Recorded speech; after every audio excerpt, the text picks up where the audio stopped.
করেছেন বাংলাদেশ জাতীয়তাবাদী দল বিএনপি।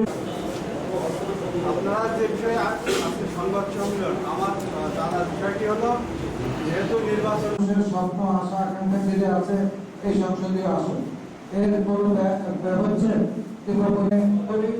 একটি নির্ধারিত সীমারেখায় বছরের পর বছর নির্বাচনী প্রক্রিয়ায় অংশগ্রহণের আশা আকাঙ্ক্ষার প্রতিফলন করিবে বলে আমরা বিশ্বাস করি।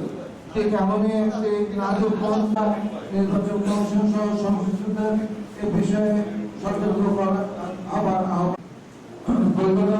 বিগত ২৫ জুলাই নির্বাচন কমিশন ১,০০০ মানুষ আজকে নির্বাচন অফিস ঘেরাও কর্মসূচি এই একই কথা তারা বলেছে যে কোনো অবস্থা আসনের সীমানা চূড়ান্ত বলে ঘোষণা করা হয়েছিল।